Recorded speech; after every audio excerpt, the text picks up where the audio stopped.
You know how people say an omega is the lowest creature in the hierarchy, useful for nothing but cleaning floors and taking abuse.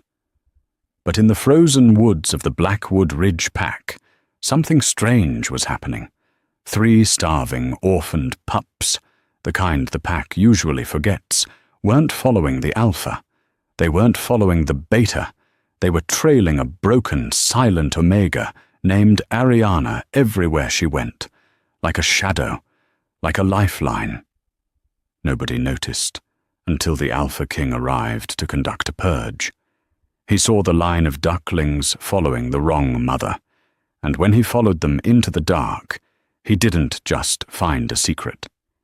He found a crime that would burn the werewolf world to the ground. This is the story of the king who knelt for an omega. The kitchen of the Blackwood Ridge Pack house smelled of bleach, boiled cabbage, and old grease. For Ariana, it smelled like survival. She was 23, though her eyes held the exhaustion of someone twice that age. Her hands, red and chapped from the harsh detergents, scrubbed the industrial countertop with a mechanical rhythm. It was 11 p.m. The pack dinner was over. The high-ranking wolves, the warriors, the favored lovers, the elite, were upstairs, full of roast beef and red wine, laughing near the fireplaces. Down here, it was freezing. The heating vents in the servants' quarters had been broken for 3 years. "Hurry up, Mutt!" The head cook, a heavy-set beta named Roach, growled as he passed by. He kicked Ariana's shin, not hard enough to break bone, but hard enough to bruise. It was a casual cruelty. "Inventory needs to be done before you sleep." "Yes, sir," Ariana whispered, keeping her eyes on the granite. She waited until the heavy steel door swung shut behind him. She waited another 10 seconds, counting the beats of her own racing heart. Then she moved. Her demeanor changed instantly. The slow, submissive slump vanished. She reached under the lip of the oversized sink and pulled out a bundle wrapped in a grease-stained napkin. Inside were the scraps she had managed to pawn during the dinner rush: 3 lukewarm dinner rolls, the gristle cut off a steak, and a half-eaten apple. She shoved the bundle into the pocket of her oversized grey hoodie, the uniform of the Omegas, and slipped out the back door. The wind outside was a physical blow. Blackwood Ridge was located in the Northern Territories, where the snow didn't melt until May. Ariana shivered, the cold biting through her thin leggings, but she didn't run. Running attracted attention. Predators chased things that ran. She walked with a purposeful trudging pace toward the edge of the forest, near the old, dilapidated equipment sheds. As she approached the darkness of the tree line, she didn't call out. She didn't have to. A rustle in the bushes, then another. 3 pairs of glowing eyes appeared in the gloom. First was Liam. He was 7, the oldest, but his ribs showed through his tattered shirt. Then Noah, 5, whose left ear was permanently notched from a discipline session with the beta. And finally, clutching Noah's hand, was little Chloe, only 3 years old. They didn't look like pack children. They looked like ghosts. "Ariana," Liam breathed, his voice cracking. Ariana dropped to her knees in the snow, ignoring the wet cold soaking into her jeans. I'm here. She pulled the napkin from her pocket. The moment the smell of food hit the air, the pups whimpered. It was a heart-breaking sound, the sound of hunger that had gone on too long. "Slowly," Ariana warned gently, breaking the rolls into pieces. "Noah, chew. Chloe, here, take the apple slices." She watched them eat with a fierce, protective ache in her chest. These weren't her children. She had never been mated, never birthed a pup. They were the reject batch, children of wolves who had either died in skirmishes or had been exiled. In a cruel pack like Blackwood, led by the sadistic Alpha Barrack, orphans were a burden. They were fed last, housed in the leaky sheds, and often used as target practice for the young warriors in training. "Did they hit you today?" Liam asked, pausing mid-bite. His eyes, intelligent and angry, scanned Ariana's face. He saw the fresh swelling on her cheekbone where Roach had backhanded her earlier. "I fell," Ariana lied. "You always fall," Noah mumbled, shoving steak gristle into his mouth. "Eat," Ariana commanded softly. "The king arrives tomorrow. You know what that means." The mood shifted instantly. The air grew heavy. Alpha King Silvio. The name alone made grown alphas sweat. He was the ruler of all packs on the continent, the enforcer of the old laws. He was rumored to be 7 feet tall in his human form, a man who had executed 3 corrupt alphas in the last year alone. "Will he kill us?" Chloe whispered, her eyes wide and watery. Ariana pulled the little girl into her arms, burying her nose in Chloe's matted, dirty hair. "No, but Alpha Barrack, he wants the pack to look perfect. He doesn't want the king to see this." She gestured to the shed, to their rags. "You have to stay hidden. You have to stay in the woods until I come for you tomorrow night. Do not come to the main house." "Promise me." "We promise," Liam said, though he looked at the main house with a glare that promised retribution one day. Ariana kissed their foreheads, her heart hammering. "Go. Deep in the brush. Where I showed you." She watched them scurry away, 3 small shadows vanishing into the winter night. What Ariana didn't know was that she hadn't been careful enough. From the 3rd-story balcony of the pack house, a cigarette glowed in the dark.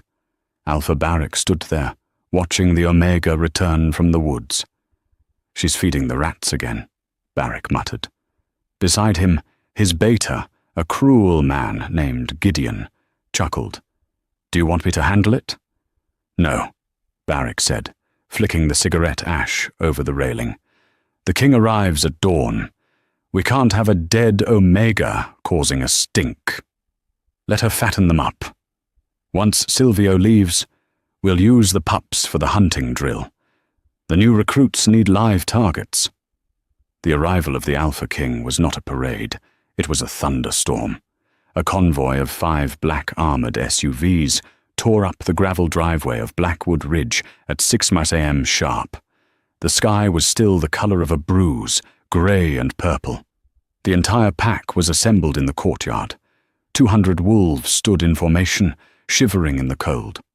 Alpha Barrack stood at the front, flanked by Gideon and his warriors. They wore their best leather jackets, their boots polished. They looked strong. They looked disciplined. Ariana stood in the back row, hidden behind the bulk of the kitchen staff. She kept her head down, her hands clasped behind her back to hide the tremors. The lead SUV door opened. First came the enforcers, huge masked warriors who moved with military precision. They fanned out, securing the perimeter. Then he stepped out.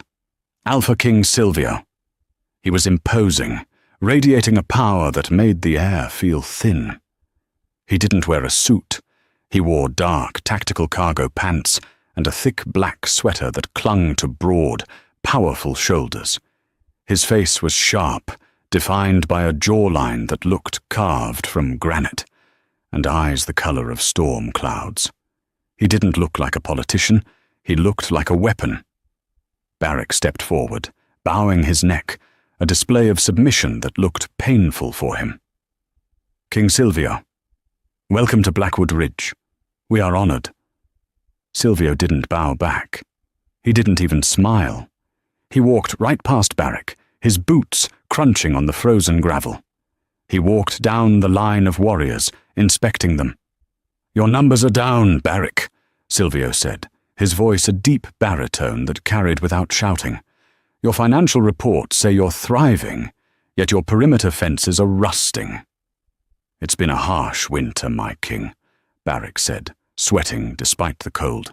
"Funds have been diverted to heating and food." Silvio stopped. He turned slowly to face Barrack. "Is that so?" Silvio sniffed the air. To a werewolf, scent is truth. Words lie. Pheromones don't. Silvio smelled fear. That was normal. He smelled aggression. That was typical for a border pack. But beneath that, he smelled something else. Rot. The scent of sickness, of untreated infection, of misery so deep it soured the air. "Tor," Silvio commanded. "Now." The inspection lasted hours. Barrick led the king through the renovated training halls, the polished meeting rooms, and the guest quarters. It was a curated performance. But Silvio wasn't looking at the walls. He was looking at the people. He noticed how the Omegas flinched when Barrick raised his hand to point at something. He noticed how the women of the pack wouldn't meet his eyes. By early afternoon, they were walking across the courtyard toward the dining hall. Silvio was growing bored and increasingly suspicious. That was when he saw it. Ariana was crossing the courtyard, carrying a heavy crate of vegetables from the delivery truck to the kitchen. She was struggling under the weight, her small frame bowing, and behind her were 3 distinct disturbances in the snow. Silvio had vision sharper than an eagle's. He saw the bushes at the edge of the courtyard rustle. He saw a small, dirty face peek out. Liam. Then another. Chloe. They were shadowing her. As Ariana moved 5 steps to the left, the bushes rustled 5 steps to the left. When she stopped to adjust her grip, the movement in the bushes froze. It was a formation, a tactical escort, or a duckling imprint. "Who is that?" Silvio asked, stopping dead in his tracks. Barrick blinked, following the king's gaze. "That? That is just Ariana, a kitchen Omega. She's feeble-minded, my king, useless." "And the children in the bushes?" Silvio asked calmly. Barrick froze. The blood drained from his face. "Children?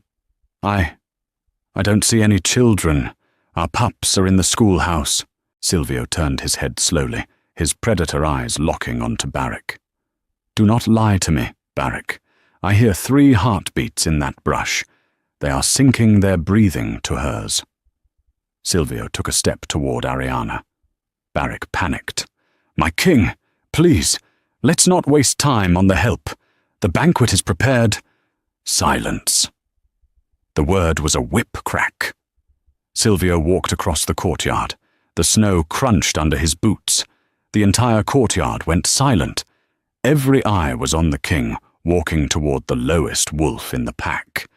Ariana didn't see him coming until his shadow fell over her. She gasped, nearly dropping the crate. She caught it, her knuckles white, and immediately dropped her gaze to his boots. "Alpha King," she whispered, her voice trembling. "Put the crate down," Silvio said. His voice wasn't angry, but it commanded total obedience. Ariana set the crate down on the frozen ground. She kept her eyes on her own battered sneakers. "Look at me." She hesitated. To look an Alpha King in the eye was a challenge. It could get her killed. "Ariana," he said, his voice dropping an octave, softer now. "Look at me." She slowly lifted her head. Silvio felt a jolt in his chest that he hadn't felt in a decade. Her eyes were a stunning, vivid violet, a rare color. But they were surrounded by dark circles, and her left cheekbone was an ugly shade of purple and yellow. She was beautiful, in a tragic, shattered way. But Silvio wasn't focused on her beauty. He was focused on the fact that she smelled like milk and dried blood. "Why are they following you?" Silvio asked quietly, tilting his head toward the bushes 20 yards away. Ariana's heart stopped. She knew if she revealed them, Barrick would kill them the moment the king left. I don't know what you mean, my king," she stammered. "I am alone." Silvio narrowed his eyes. He took a step closer, invading her personal space. He leaned down, his nose brushing the curve of her neck. He inhaled deeply. He smelled the 3 distinct scents of the pups on her clothes. He smelled their fear, and he smelled her fierce, overwhelming, protective instinct. It was so strong it almost choked him. He pulled back, looking into her terrified violet eyes. "You are lying to protect them," Silvio stated. "Why?" Before Ariana could answer, Barrick and Gideon came rushing over. "My king!" Barrick barked, his voice loud and fake. "Forgive this interruption. This Omega is known for hallucinating. She thinks she has friends in the woods. It's pathetic, really. Ariana, get back to the kitchen before I have you skinned." At the sound of Barrick's threat, something incredible happened. A low, tiny growl erupted from the bushes. It was pathetic, weak, like a kitten trying to roar. But it was distinct. Liam burst out of the bushes. He was 7 years old, starving, shaking with cold, holding a sharp stick. He ran, not away from the danger, but toward it. He ran and stood in front of Ariana, pointing the stick at the Alpha King and Alpha Barrick. "Leave her alone!" Liam screamed, his voice high and terrified. "Don't you touch her!" Then Noah ran out, grabbing a handful of gravel. And finally, little Chloe, wailing, wrapped her arms around Ariana's leg. The entire pack watched in stunned silence. 3 orphaned runts were standing off against the most powerful wolf in the world to protect a kitchen servant. Silvio looked at the boy with the stick. He looked at the trembling girl. He looked at Ariana, who had immediately dropped to her knees to shield the children with her own body, exposing her back to the Alphas to take the blow she thought was coming. "Please," Ariana begged, tears spilling over. "Please, my king, they are just children. Punish me. Kill me. Just let them go." Silvio looked at Barrick. The king's face had gone void of all expression. It was the face of death. "Barrick," Silvio said softly. "Yes, my king? You told me the orphans were housed in the West Wing dormitory." Well, there was a mix-up." Silvio turned back to Ariana. He reached out a hand. Ariana flinched violently, closing her eyes, expecting a strike. Instead, Silvio's large, warm hand cupped her uninjured cheek. His thumb brushed away a tear. "Stand up, Ariana," Silvio said. He looked at the boy, Liam. "Put the stick down, little warrior. I am not going to hurt her." Silvio straightened to his full height. He unzipped his tactical jacket. The pack gasped. To remove armor was a sign of comfort, or a sign that the fight was already over. He took the jacket off and draped it over Ariana's shoulders. It was huge on her, swallowing her frame, instantly enveloping her in his scent, cedar, rain, and power. "This inspection is over," Silvio announced, his voice booming across the courtyard. "The investigation has begun." He looked at Barrick with eyes that promised hellfire. "Prepare the guest house," Silvio ordered. "Ariana and the children will sleep there tonight." "But she is an Omega," Gideon protested stupidly. Silvio turned to Gideon. "Tonight, she sleeps under my protection. If anyone approaches her door, I will mount their head on the gate. Do I make myself clear?" "Crystal," Gideon squeaked. Silvio looked back at Ariana, who was trembling in his jacket, holding the 3 children. "Follow me," he said to her. And for the first time in the history of Blackwood Ridge, the Omega didn't walk behind the pack. She walked beside the king. The guest house at Blackwood Ridge was reserved for visiting dignitaries, usually other alphas or wealthy investors. It had radiant floor heating, a fully stocked refrigerator, and beds with duvets thick enough to drown in. To Ariana and the pups, it was an alien planet. Silvio closed the heavy oak door, locking the world out. He turned to face them. The 3 children were huddled together on a Persian rug near the fireplace, staring at the flames as if they were magic. Ariana stood awkwardly near the wall, still wrapped in Silvio's massive tactical jacket. She was shivering, not from cold anymore, but from the adrenaline crash. "Sit," Silvio said gently, gesturing to the velvet sofa. Ariana hesitated. I shouldn't sit on the furniture, my king. My clothes are filthy. Silvio felt a muscle in his jaw twitch. The furniture can be replaced. You cannot. Sit. She sat on the very edge of the cushion, ready to bolt. Silvio moved to the kitchenette. He didn't call for a servant. He opened the fridge himself, pulling out roast chicken, cheese, milk, and bread. He plated the food with efficient, military movements. He placed the platter on the coffee table in front of the children. "Eat," he said. He didn't have to say it twice. Noah and Chloe lunged for the chicken. Liam, ever the protector, waited a second, watching Silvio's hands for sudden movements, before grabbing a drumstick and handing it to his little brother. Silvio watched them for a moment, his heart heavy. Then he turned his attention to Ariana. She wasn't eating. She was watching the door. "Ariana," Silvio said. He pulled a chair opposite her and sat down, leaning forward, elbows on his knees. "I need to see your injuries." Her eyes widened. She instinctively pulled the jacket tighter. "I am fine, my king. Clumsy. Just bumps and bruises. You have a fractured rib. I can hear the hitch in your breath. You have a laceration on your shin that smells infected. And your left arm." He glanced at her sleeve. "You're holding it stiffly against your side." "It's nothing," she whispered. Silvio reached out, his movement slow and telegraphed. "Let me see." Ariana trembled, but she didn't pull away this time. The command of an alpha king was hard to resist, but more than that, his scent, cedar and rain, was doing something strange to her wolf. It wasn't dominating her, it was soothing her. It felt like safety. She slowly unzipped the jacket and peeled it down her left shoulder. Silvio inhaled sharply. The air in the room seemed to drop 10 degrees. Her shoulder wasn't just bruised, it was branded. Scar tissue, thick and ugly, formed a shape on her deltoid. It wasn't a pack mark. It was a letter. Burned over it was a jagged cross, an attempt to deface it. "Who did this?" Silvio asked, his voice low and dangerous.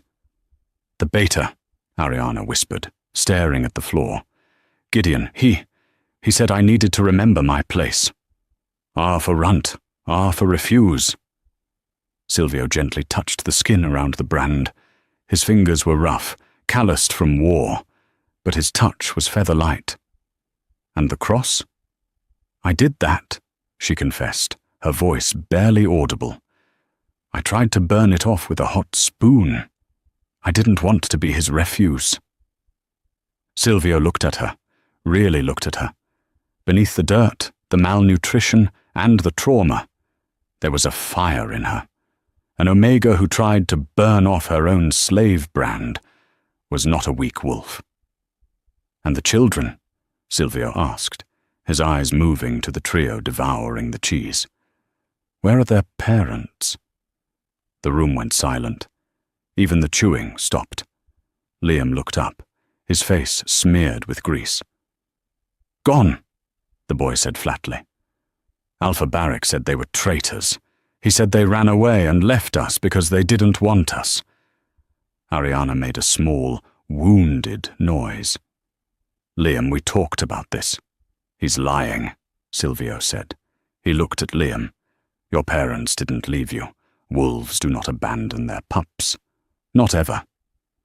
"Barrack says they did," Liam insisted, though his lip quivered. "He says we are the spawn of cowards. That's why we live in the shed. That's why we have to work off their debt." "Debt?" Silvio repeated. "The cost of our existence," Liam recited, repeating a phrase he had clearly heard 1,000 times. Silvio stood up. He walked to the window and looked out at the darkening packlands. The snow was falling harder now. "Ariana," Silvio said, keeping his back to her. "How long have you been caring for them?" "Since the day they were put in the shed," she answered. 3 years for Liam, 2 for Noah. Chloe, I've had her since she was a baby. And how do you feed them? I steal, she admitted. I take scraps. I forage in the woods in the summer. Berries, roots. And you starve yourself, Silvio concluded. He turned around. You are severely underweight, Ariana. You have been giving them your rations. She shrugged, a small, sad motion. They are growing. I am not. Silvio walked back to her. He crouched down so he was eye level with her. You are not an Omega, Ariana. She blinked. My king? I am. I cannot shift. I have no strength. I am the lowest rank. No. Silvio shook his head. An Omega is a rank of submission. Yes. But you? You stood between a predator and his prey.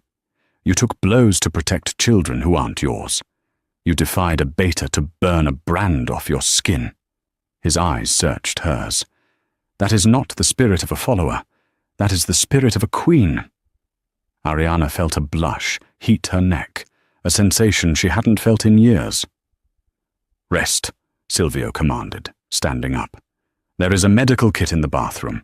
Treat your wounds. Sleep in the bed. Tonight, the monsters stay outside. Where are you going? Ariana asked, panic flaring in her chest. Silvio grabbed his tactical vest from the chair. He checked the magazine of the silver-plated handgun holstered at his hip, a weapon for human threats, just in case. I am going to find out why Barrick has so many orphans, Silvio growled. And I am going to read the pack ledgers. If the door knocks, do not answer it unless you hear my voice. If they try to break in, scream. I will hear you. He walked out into the snow, leaving Ariana with the first feeling of hope she had known in a decade. The administrative wing of the pack house was dark, save for the emergency lights. It was 2 a.m. Silvio didn't knock. He didn't use a key. He simply kicked the door to the records room hard enough to shatter the locking mechanism. The wood splintered with a loud crack, echoing through the hallway. He stepped inside, flipping the light switch. Behind him, his second-in-command, a massive wolf named Kale, who had arrived with the rest of the King's Guard an hour ago, stepped in and closed the broken door. Watch the hall, Silvio ordered. You think they'll try something? Kyle asked, crossing his arms. Kyle was a man of few words, scarred and loyal to a fault. Barrick is cornered, Silvio muttered, moving to the rows of filing cabinets. A cornered rat bites. Silvio began pulling files. He ignored the financial records for now. He was looking for the census. Every pack was required by old law to maintain a detailed genealogy of every member, births, deaths, matings and exiles. He found the drawer marked 2020-2025. He flipped through the folders. Smith, Miller, Thorne. Here, Silvio murmured. He pulled a file. Liam Vance, parents, Marcus and Helena Vance. He scanned the document. Status, deceased. Cause of death, border skirmish with rogues. Date, November 14th, 2023. Silvio frowned. He pulled another file. Noah's parents. Status, deceased. Cause of death, border skirmish with rogues. Date, November 14th, 2023. He pulled a third. Chloe's parents. Status, deceased. Cause of death, border skirmish with rogues. Date, November 14th, 2023. Kyle, Silvio said sharply. Yeah? Look at this. Silvio tossed the files onto the desk. 3 different couples, 3 distinct bloodlines, all died on the same day. All border skirmish. Kyle picked up the papers. That's a massacre, boss. If 6 warriors died in a single day, there would have been a report sent to the council. We never received one. Exactly, Silvio said, his eyes cold. You don't lose 6 wolves in a border fight without calling for reinforcements, unless there was no fight. Silvio went back to the cabinet. He started pulling older files. He went back 5 years, 10 years. He found a pattern. Every year, on specific dates, wolves died in pairs. always powerful wolves. Always wolves with land claims or influential positions within the pack. He's culling them, Silvio realized, a sick feeling settling in his gut. Barrick isn't just neglecting the pack, he's pruning it. He kills the strong wolves who might challenge him, blames it on rogues, and then… What? What does he do with the children? He breaks them, Kyle said, his voice grim. He puts them in the sheds, makes them omegas. If you raise a child telling them their parents were traitors or cowards, they grow up with no pride. They don't challenge you. It's a dynasty built on orphans, Silvio whispered. He kept digging. He needed to find Oriana. He searched the T-section. Nothing. He searched the Omegas section. Nothing. She's not here. Silvio slammed a drawer shut. She's 23. She should be in the adult registry. Maybe she's a transfer, Kyle suggested. Bought from another pack. No, Silvio shook his head. She has the Blackwood accent. She knows the layout. She belongs here. Silvio looked around the room. His eyes landed on a dusty, locked cabinet in the corner. It was an old steel safe, the kind used for sensitive documents. Open that, Silvio pointed. Kyle didn't bother with lockpicks. He gripped the handle, his claws extending, shifting partially into his wolf form to leverage his supernatural strength. With a grunt and a screech of tearing metal, he ripped the door off its hinges. Inside was a single, thick, leather-bound book. The cover was stamped with the crest of Blackwood Ridge, a pine tree and a moon. But this crest was different. It had a gold rim. The Alpha lineage. Silvio opened the book. It contained the history of the Alpha bloodline of Blackwood. He turned to the last entry before Barrick took over. Alpha, Richter Valerius. Mate, Serafina. Offspring, 1 daughter. Silvio's finger traced the name written in elegant cursive. Teresa Ariana Valerius. Born August 12, 2002. Status, matured. Notes, heir apparent. Silvio stopped breathing. She's not an Omega, Silvio said, his voice shaking with suppressed rage. She's the rightful Alpha. He read the next entry, written in Barrick's jagged handwriting. Date, October 4th, 2018. Alpha Richter and Mate Serafina. Deceased, house fire. Teresa Valerius, survived, sustained traumatic brain injury, resulting in loss of wolf spirit. Rank adjusted to Omega due to incompetence. He killed her parents. Silvio looked up at Kyle, his eyes glowing a brilliant, lethal gold. He murdered the Alpha and his mate in a fire, and he took their daughter, the heir, and convinced the pack she was brain-damaged. He broke her. He turned a queen into a servant to keep her from claiming her birthright. Kyle growled, a deep rumble in his chest.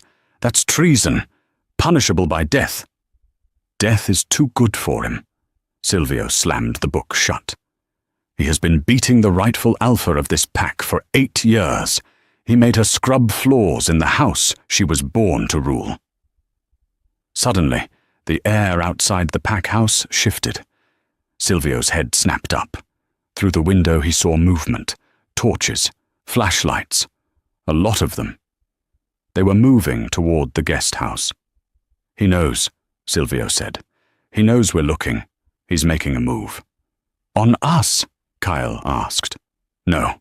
Silvio pulled his handgun, checking the safety. He's not stupid enough to attack the king directly. He's going to remove the evidence. Ariana, Kyle realized. If she dies, Silvio said, moving toward the door, his voice turning into a snarl, then Barrick's claim is secure. He's going to try to finish what he started 8 years ago. Silvio burst out of the office, Kyle on his heels. Sound the alarm, Silvio roared to his enforcer. Wake the royal guard. I want this entire pack on its knees in 5 minutes. But Silvio didn't wait for the guard. He sprinted down the hallway, jumping the stairs 3 at a time. He burst out the front door into the snow. The guest house was 300 yards away. Surrounding it were 10 wolves in tactical gear. They weren't enforcers. They were Barrick's personal hit squad. One of them was dousing the wooden porch of the guest house with gasoline. "No!" Silvio roared. The sound was so loud, so full of alpha power, that it physically shook the snow from the trees. The man with the gas can froze, looking up. But the lighter was already falling from his hand. Whoosh! Flames erupted up the side of the wooden cottage. Inside that house were 3 children, and the woman who was etched into Silvio's soul. Silvio didn't slow down. He shifted. Mid-stride, his bones cracked and reshaped, clothes shredded. Where a man had been, a massive midnight black wolf, larger than a grizzly bear, exploded forward. He hit the snow, tearing up the earth, closing the distance in seconds. He wasn't running to fight. He was running to the fire. The heat inside the guest house was a physical weight, pressing down on Ariana's lungs. The moment the first window shattered from the heat, the roar of the fire drowned out the world. For Ariana, the sound wasn't just noise. It was a memory. The smell of burning pine and melting varnish transported her instantly back to that night 8 years ago, the night the Alpha's manor burned, taking her parents and her life with it. She was curled in the corner of the bathroom, the furthest room from the front door. She had thrown all the towels into the bathtub and turned the water on, soaking them. "Put these over your faces," she screamed, though her voice was barely a rasp in the smoke. She pressed wet towels over Chloe and Noah's faces. Liam was coughing violently, his eyes streaming tears. "Are we going to die?" Liam choked out. "No," Ariana lied.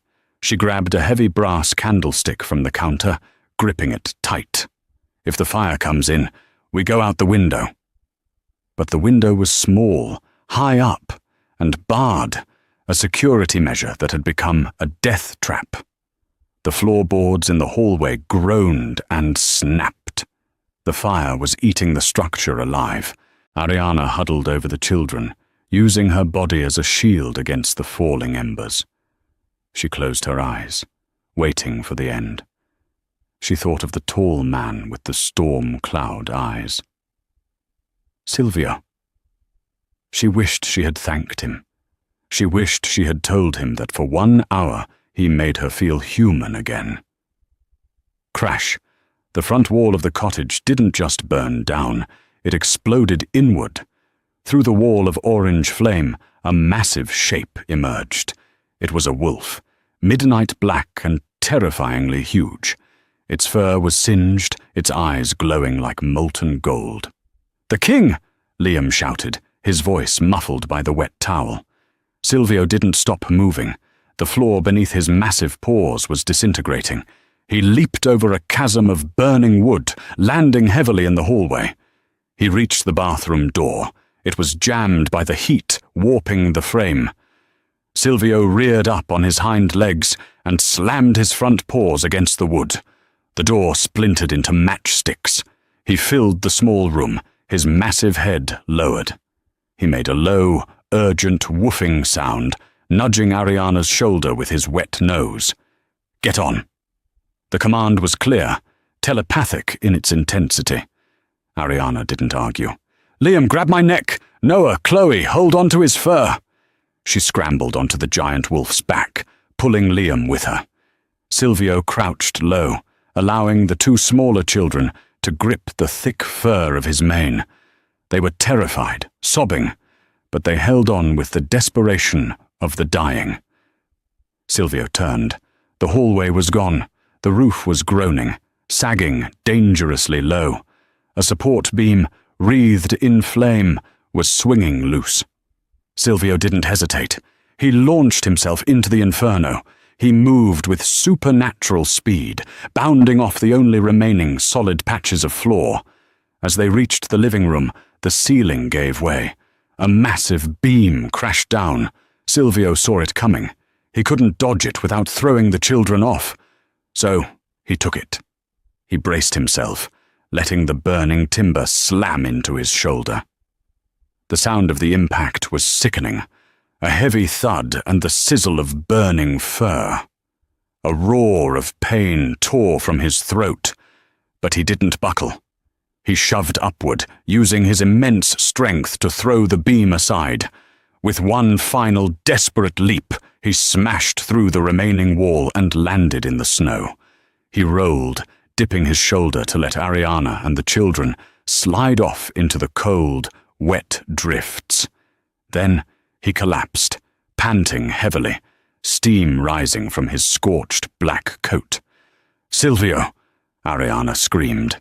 She crawled toward him, her hands checking him frantically. "Silvio!" Around them, chaos erupted.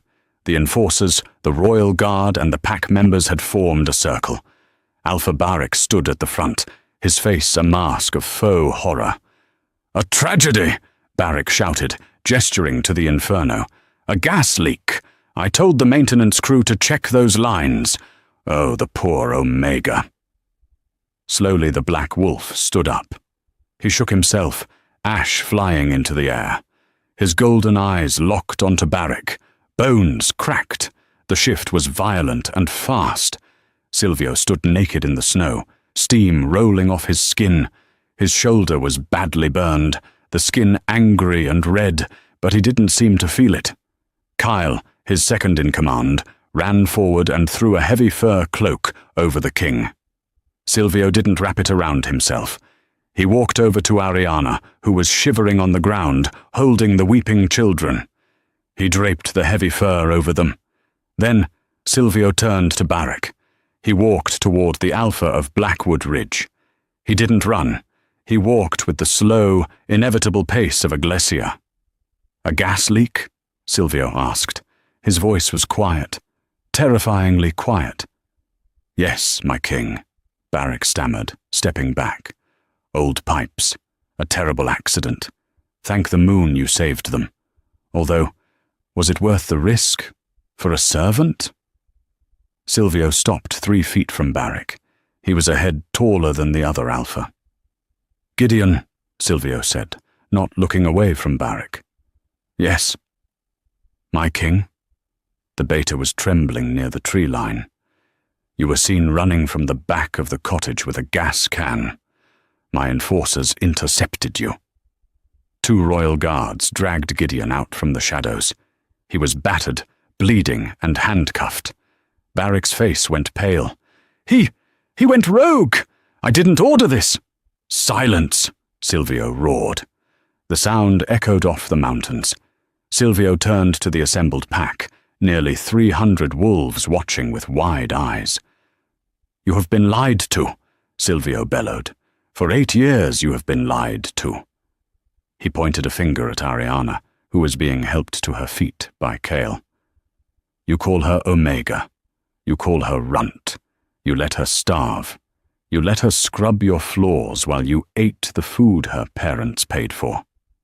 Silvio walked back to Kyle and grabbed the leather-bound book, the Alpha Lineage, that Kyle had rescued from the office. Silvio held it up. "This is the history of your pack," Silvio shouted. "Who remembers Alpha Richter?" A murmur went through the crowd. The older wolves nodded. Richter had been loved. "Who remembers his daughter? The child who was said to be brain-damaged in the fire?" Silvio walked over to Ariana. He grabbed her hand, her red, chapped, work-worn hand, and raised it high in the air. "Look at her," Silvio commanded. "Look past the dirt. Look past the bruises." An old woman in the front row, the pack's healer, squinted. She took a step forward. She gasped. "She has Seraphina's eyes," the old woman whispered. "Violet eyes." "This is not Ariana the Omega," Silvio announced, his voice ringing with authority. "This is Teresa Valerius, the rightful Alpha of Blackwood Ridge. And Barik?" Silvio turned to the man who was now shaking uncontrollably. "Barik is a usurper, a child killer, and a traitor." The silence that followed was heavy enough to crush bone. Then Barik laughed. It was a desperate, manic sound. "You think they care?" Barik sneered. pulling a jagged hunting knife from his belt. "Look at her. She's broken. She can't shift. She has no wolf. A pack cannot be led by a cripple." Barak raised his voice to his warriors. "I am your alpha. I fed you. I gave you strength. This stranger comes into our home and tries to install a cleaning lady as your queen. Kill him. Kill them all." For a second, nobody moved. Then, about 20 wolves, Barak's loyalists, the ones who benefited from his corruption, stepped forward, growling. Silvio's royal guard raised their assault rifles. "No," Silvio said, holding up a hand. "No guns." He looked at Barak. "You want to talk about strength, Barak? You want to challenge her right to rule?" Silvio stepped aside, leaving Ariana standing alone in the center of the circle. "Ariana," Silvio said softly. She looked at him, terrified. "I can't fight him, Silvio. I don't have a wolf. It died in the fire." "It didn't die," Silvio whispered, touching her forehead. "It's just hiding. It's waiting for you to tell it that it's safe to come out. Call her." Barak roared and charged. He didn't shift. He just ran at her with the knife, intent on slitting her throat before the king could intervene. "Ariana!"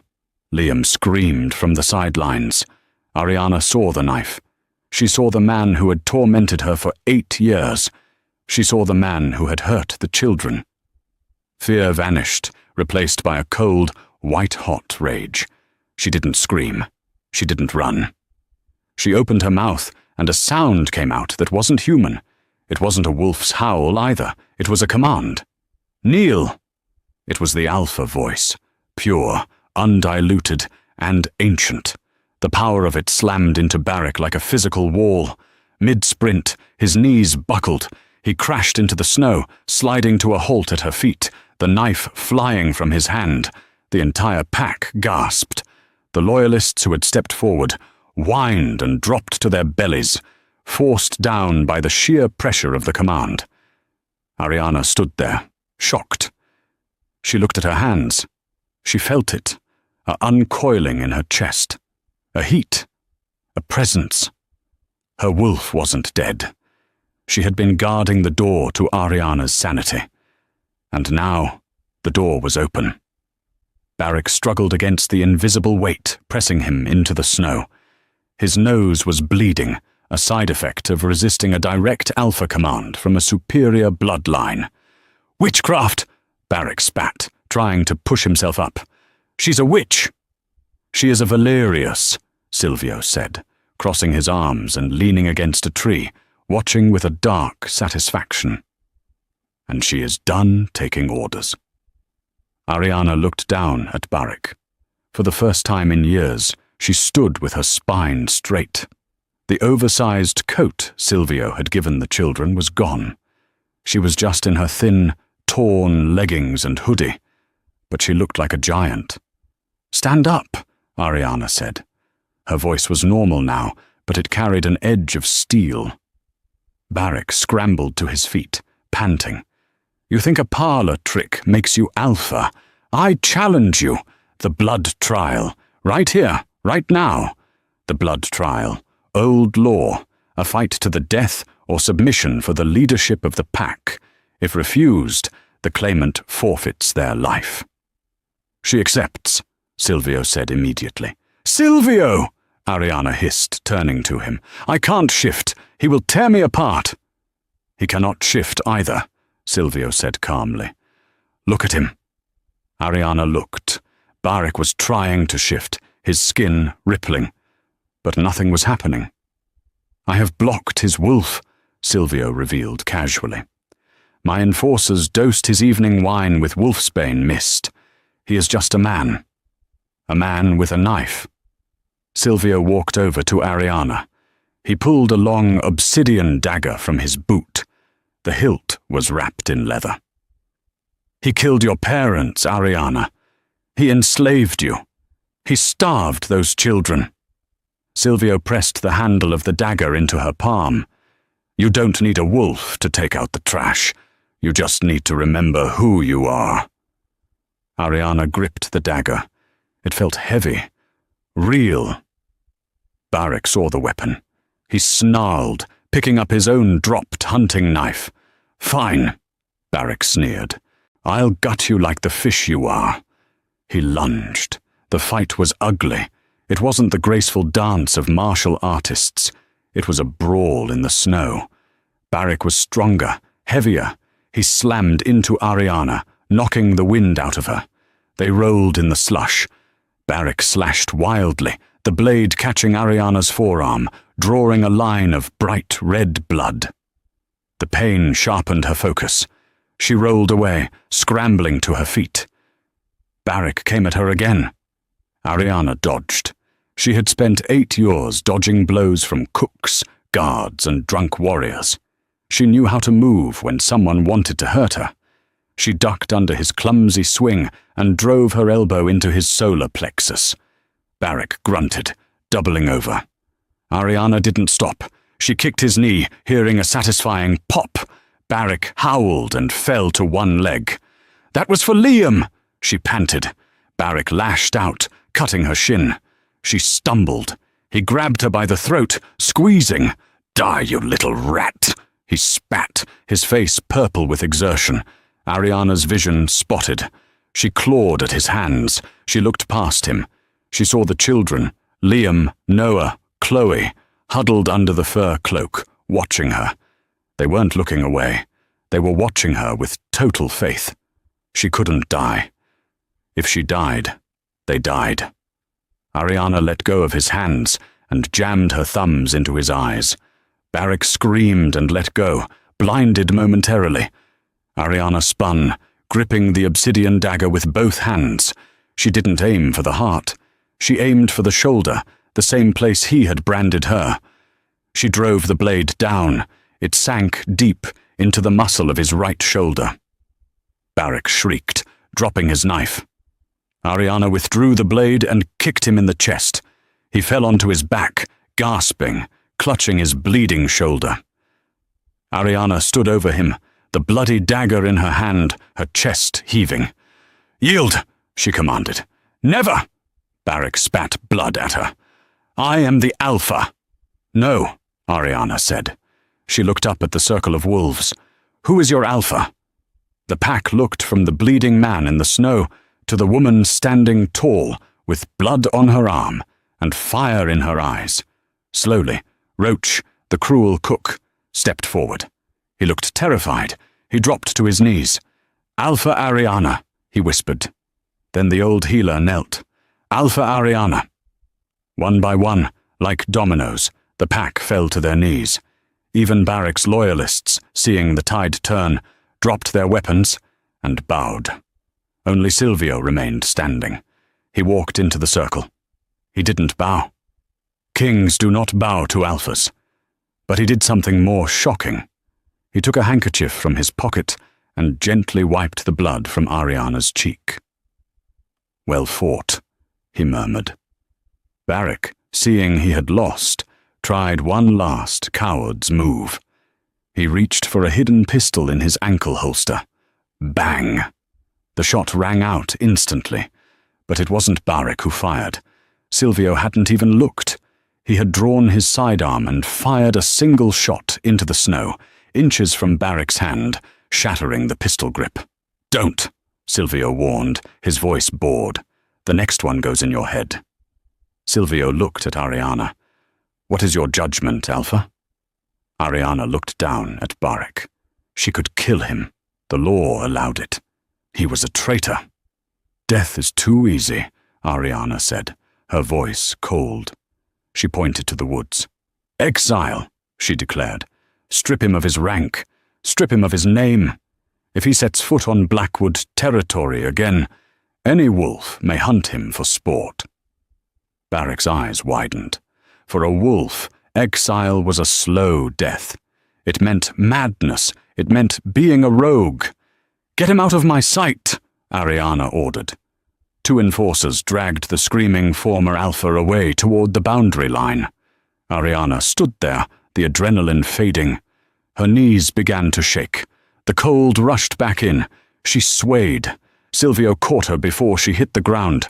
He scooped her up into his arms, effortlessly, holding her against his chest. "I've got you," he whispered into her hair. "The children," she mumbled, fighting unconsciousness. "Safe," Silvio promised.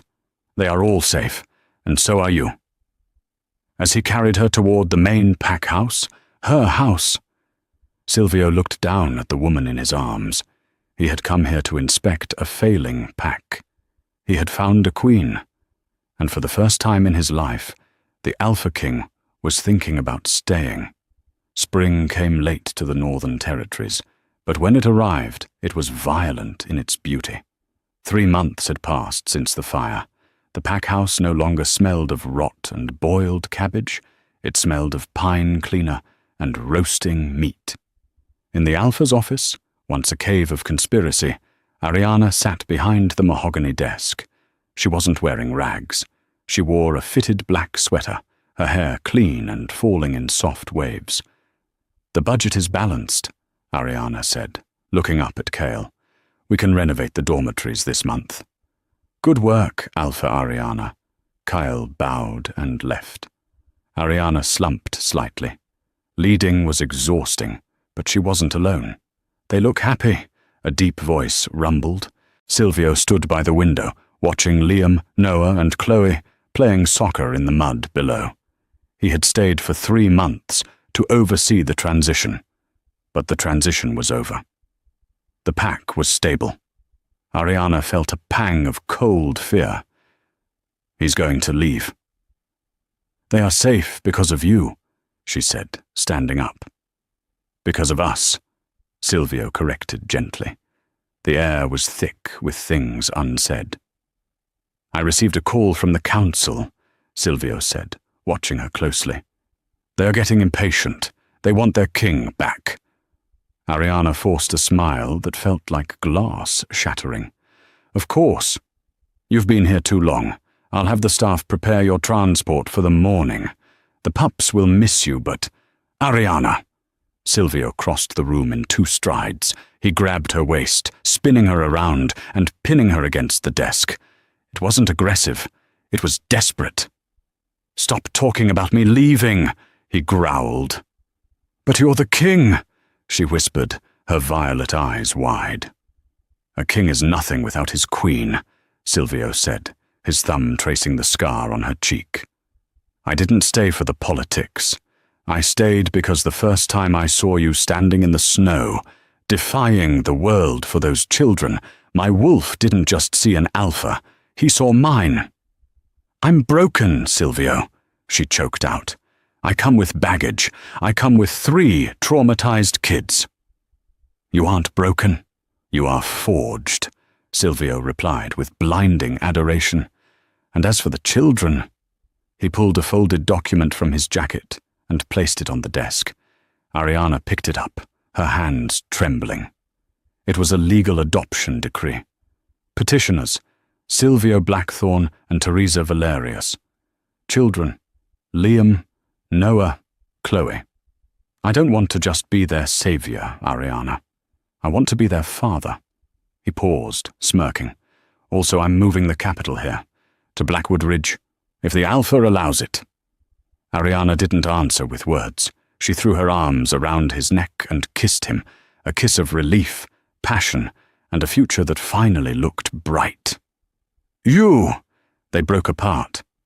Liam, Noah, and Chloe stood in the doorway. Liam looked disgusted. Chloe was giggling. "We wanted cookies," Noah said seriously. "But you guys are being gross." Silvio laughed, a booming sound that filled the room. He scooped the children up into a chaotic group hug. "Does this mean I have to call you Dad?"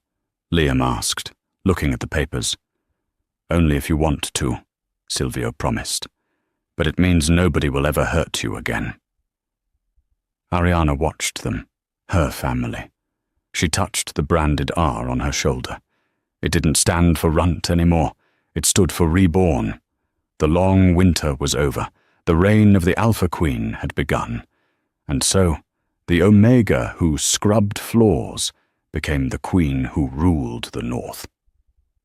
Silvio and Ariana didn't just rebuild a pack, they built a family from the ashes of their trauma. It's a reminder that sometimes true strength isn't about how loud you can roar, but about how much you are willing to endure to protect the ones you love. Barrick roamed the wilderness as a rogue until his end, a ghost forgotten by history. But the legend of the orphaned pups and the king who knelt is told to every young wolf in the kingdom to this day. What do you think? Did Barrick deserve a harsher punishment? Or is exile the ultimate torture for an alpha? Let me know in the comments below. If this story touched your heart, please smash that like button. It really helps the channel grow. And if you haven't already, subscribe and hit the bell icon so you never miss a saga like this one. We release new werewolf romances and fantasy dramas every week. Thanks for listening, and until next time, keep howling.